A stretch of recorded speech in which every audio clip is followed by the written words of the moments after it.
ఇవాళ TDP MP అభ్యర్థుల జాబితా విడుదల కానుంది. అయితే కూటమిలో భాగంగా 17 స్థానాలని టీడీపీ కేటాయించింది. కూటమి అయితే దీనిలో భాగంగా సుమారుగా 10 స్థానాలు మరి కాసేపట్లో చంద్రబాబు అధికారికంగా ప్రకటించే అవకాశం. దీనికి సంబంధించి సుమారుగా 17 స్థానాల్లో 10 స్థానాలు ఫైనల్ చేశారు చంద్రబాబు. మరొక 7 స్థానాలకు సంబంధించి కాస్త పెండింగ్లో ఉంచారు. కొంత తుది కసరత్తు చేయాల్సిన అవసరం కూడా ఉందంటూ కూడా చెప్తున్నారు. ఇక సాయంత్రానికి బీజేపీ ఎంపీ అభ్యర్థుల జాబితాపై క్లారిటీ వచ్చిన తర్వాత బీజేపీ అభ్యర్థులకు సంబంధించి ఆ తర్వాత టీడీపీ తమ అభ్యర్థులు కూడా ప్రకటించే అవకాశం ఉంది. ఒకసారి అభ్యర్థులకు సంబంధించి పరిశీలిస్తే కనుక శ్రీకాకుళం నుంచి రామ్మోహన్ నాయుడు, విశాఖ నుంచి భరత్, తర్వాత విజయవాడ నుంచి కేశినేని చిన్ని, నరసరావుపేట నుంచి లావు శ్రీకృష్ణ దేవరాయలు, ఇక ఒంగోలు నుంచి మాగుంట రాఘవరెడ్డి, నెల్లూరు నుంచి వేమిరెడ్డి ప్రభాకర్ రెడ్డి, నంద్యాల నుంచి బైరెడ్డి శబరి, అమలాపురం నుంచి గంటి హరీష్, ఇక గుంటూరులో పెమ్మసాని చంద్రశేఖర్, చిత్తూరు దగ్గుమల్ల ప్రసాద్ రాజు. ఓవరాల్గా 17 పార్లమెంటరీ స్థానాలకు సంబంధించి 10 పార్లమెంటరీ స్థానాల్లో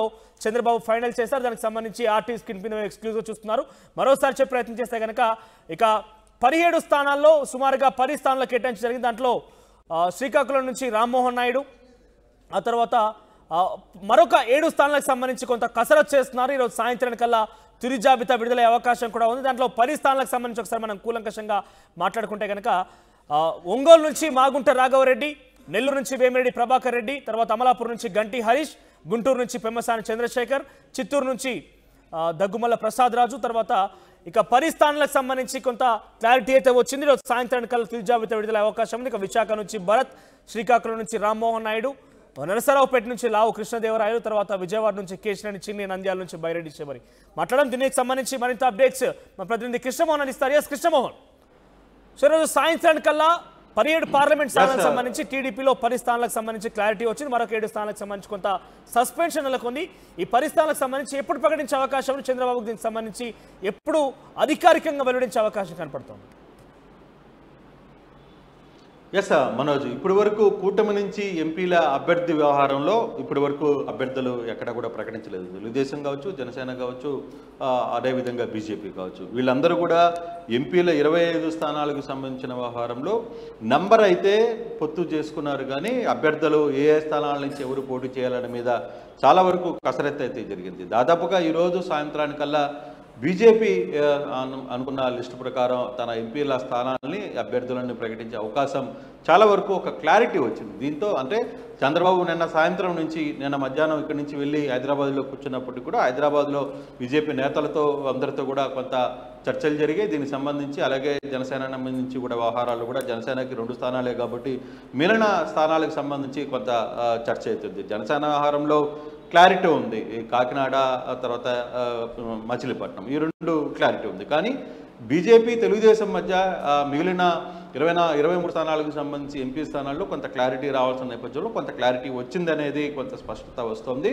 బీజేపీతో కూడా కొన్ని ఎక్కడెక్కడ సీట్లు బీజేపీకి ఇవ్వాలి అనేది మీద క్లారిటీ ఈరోజు సాయంత్రం కల్లా క్లియర్ అయ్యే నేపథ్యంలో తెలుగుదేశం నుంచి ప్రకటించాల్సి వచ్చిన 17 మంది ఎంపీలకు సంబంధించిన దాంట్లో దాదాపుగా 10 స్థానాలు కూడా క్లారిటీ వచ్చేసిన పరిస్థితి చాలా స్పష్టంగా ఉంది. ఈ 10 స్థానాల్లో అభ్యర్థులు కూడా సాయంత్రం లోపల ప్రకటించే పరిస్థితి అయితే కనపడుతుంది. ఒకసారి ఆ పేర్లు కానీ చూసుకుంటే శ్రీకాకుళం నుంచి రామ్మోహన్ నాయుడు, విశాఖ నుంచి భరత్, అలాగే అమలాపురం నుంచి గంటి హరీష్, విజయవాడ నుంచి కేశినేని చిన్ని, గుంటూరు నుంచి పెమ్మసాని చంద్రశేఖర్, నరసరావుపేట నుంచి లావు కృష్ణదేవరాయలు, ఒంగోలు నుంచి మాగుంట రాఘవరెడ్డి, నెల్లూరు నుంచి వేమిరెడ్డి బైరెడ్డి, నంద్యాల నుంచి బైరెడ్డి శబరి, చిత్తూరు నుంచి దిగుమల్ల ప్రసాద్ రాజు. సో వీళ్ళ పేర్లు దాదాపుగా ఈ 10 ఎంపీ స్థానాల పేర్లు దాదాపుగా ఖరారయ్యాయి. అయితే మిగిలిన 7 స్థానాలు కూడా ఈరోజు సాయంత్రం లోపల కొంత బీజేపీకి సంబంధించిన లిస్టు ఫైనల్ అయిన తర్వాత వెంటనే తెలుగుదేశానికి సంబంధించిన లిస్టు కూడా క్లారిటీ వచ్చే పరిస్థితి అయితే ఉంది. జనసేనకి సంబంధించి 2 స్థానాలు కాకినాడ అలాగే బందర్ ఈ 2 పక్కన పెడితే మిగిలిన 23 స్థానాలు తెలుగుదేశం బీజేపీకి సంబంధించి 23 స్థానాలకి క్లారిటీ వచ్చే పరిస్థితి అయితే స్పష్టంగా కనిపిస్తుంది. బహుశా మరో 1 గంట లోపల ఈ క్లారిటీ వచ్చే పరిస్థితి ఉంది. విడుదల లిస్టు కూడా ముందు బీజేపీ ఇస్తుందా లేదా తెలుగుదేశం ఇస్తుందో చూడాలి. కానీ ఈ రోజు లోపల మాత్రం ఎంపీల లిస్టుకి సంబంధించి కొత్త ఒక జాబితా అయితే విడుదలైతే అవకాశం స్పష్టంగా కనబడుతుంది. కృష్ణమోహన్, మరోవైపు ఈ రోజే బీజేపీ టీడీపీ 2 తమ పార్టీలకు సంబంధించి ఎంపీ అభ్యర్థుల లిస్టు జాబితా విడుదల చేసే నేపథ్యంలో నరసాపురం నుంచి ఎవరు పోటీ చేయబోతున్నారు? పెద్ద ఎత్తున ప్రాధాన్యత సంతరించుకున్న నరసాపురం విషయంలో అటు బీజేపీయా లేకపోతే టీడీపీ ఏం కాబోతుంది? ఒక అంచనా ఏ రకంగా ఇవ్వబోతున్నారు? అంటే నర్సాపురం దాదాపుగా బీజేపీకే ఖరారైంది. నర్సాపురం నుంచి రఘురామకృష్ణరాజు పోటీ చేయబోతున్నారు. ఆయన పేరు దాదాపు ఖరారైంది. అదే బీజేపీకి సంబంధించిన లిస్టులో దాదాపుగా వాళ్ళు అడిగిన 8 ఎంపీ స్థానాలకు సంబంధించి వ్యవహారంలో వాళ్ళకు ఒక క్లారిటీ వచ్చింది. ఇప్పుడిప్పుడే కొంత క్లారిటీకి వాళ్ళందరూ కూడా సిద్ధమయ్యారు. ఆ క్లారిటీలో ఎంపీ అభ్యర్థుల పేర్లు ఏమి ఉంటాయి అనేది మరో కొద్దిసేపట్లో దీనికి సంబంధించిన చర్చ కూడా జరిగే పరిస్థితి అయితే ఉంది. దీనికి సంబంధించి జాబితాను కూడా బీజేపీ విడుదల చేయబోతుంది అనేది కొంత సమాచారం అయితే అందుతోంది. మొదట బీజేపీ జాబితా క్లియర్ అయిపోతే ఇక మిగిలిన స్థానాలన్నీ కూడా తెలుగుదేశాన్ని ఉంటాయి. 2 స్థానాలు జనసేనకు ఉంటాయి. సో మిగిలిన 17 స్థానాల్లో దాదాపుగా 10 క్లారిటీ వచ్చేసి తెలుగుదేశం నుంచి కూడా మిగిలిన 7 స్థానాలకు సంబంధించి కొంత చర్చ జరుగుతుంది. ఇది ఎప్పటికి వెళ్ళాలి, ఏ విధంగా ముందుకు వెళ్తుంది అనేది చూడాల్సిన పరిస్థితి ఉంది. సాయంత్రానికల్లా ఈ జాబితా లిస్టు ఖరారు అవుతుంది అనేది చాలా స్పష్టంగా తెలుస్తుంది. మనోజ్ రైట్, వైజాగ్ సంబంధించిన పార్లమెంటరీ కాన్స్టిట్యూన్సీ కొంత ఆసక్తి నెలకొని, సో వైజాగ్ నుంచి ఎటువంటి పోటీ ఉండే అవకాశం ఉంది? వైజాగ్ దాదాపుగా బీజేపీ కోరుతున్నప్పటికీ అక్కడ భరత్ ఆల్రెడీ టీడీపీ నుంచి భరత్ పేరు ముందుగానే అనౌన్స్మెంట్ జరుగుతోంది. అది ఆయన వర్కౌట్ కూడా చేసుకుంటారు. కాబట్టి విశాఖకు సంబంధించి దాంట్లో కూడా తెలుగుదేశం అభ్యర్థి భరత్కే అక్కడ ఎంపీ స్థానం కేటాయించే పరిస్థితి అయితే కనబడుతుంది. కానీ మిగతా ప్రాంతాలకు సంబంధించి పెద్ద ఇష్యూస్ ఉండకపోవచ్చు అనేది. ఎందుకంటే బీజేపీ కూడా అనకాపల్లి మిగతా ప్రాంతాలకి వైజాగ్ వద్దనుకున్నారు కాబట్టి అనకాపల్లి సీటు ఇస్తామన్నారు. అనకాపల్లి సీటు నుంచి బీజేపీ అభ్యర్థి పోటీ చేస్తారు. సో మొదట బీజేపీ జనసేన కోరుకున్నప్పటికి కూడా 3 ఎంపీ స్థానాల నుంచి 1 ఎంపీ స్థానం జనసేన త్యాగం చేసిన పరిస్థితి. దాంతో అది బీజేపీకి యాడ్ అనేది. అనకాపల్లి నుంచి బహుశా సీఎం రమేష్ అక్కడ పోటీ చేసే పరిస్థితి అయితే ఉన్నాయి. చూడాలి. అందుకే ఆ అభ్యర్థి గురించి వైసీపీ క్యాండిడేట్ కూడా ఇంకా ప్రకటించలేదు. ఒక అనకాపల్లి ఎంపీని తప్పితే మిగతా 24 మంది ఎంపీల పేర్లు ఆల్రెడీ ప్రకటించారు. దాంట్లో ఒక అనకాపల్లికి మాత్రమే ఎంపీ ప్రకటించలేదు. చూడాలి.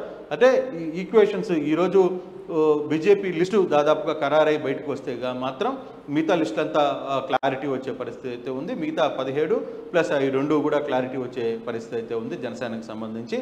సో ఏదేమైనా కూటమికి సంబంధించి ఎంపీల పరిధిలో ఈరోజు సాయంత్రం లోపల ఒక పూర్తి స్థాయి క్లారిటీకి వచ్చే పరిస్థితి కనబడుతుంది. Ramdas right right thank you Suman, thank you for the updates. ఓవరాల్గా ఏపీ రాజకీయాలకు సంబంధించి సుమారుగా 17 పార్లమెంటరీ నియోజకవర్గాలు ఉన్నటువంటి టీడీపీ పార్టీకి సంబంధించి కూటమిలో భాగంగా వాళ్ళు 10 సీట్లకు సంబంధించి కొంత అభ్యర్థులకు సంబంధించి వాళ్ళు కొంత క్లారిటీకి వచ్చినట్టు తెలుస్తోంది. 10 మంది లిస్ట్ ఖరారు చేసినట్టుగా తెలుస్తోంది.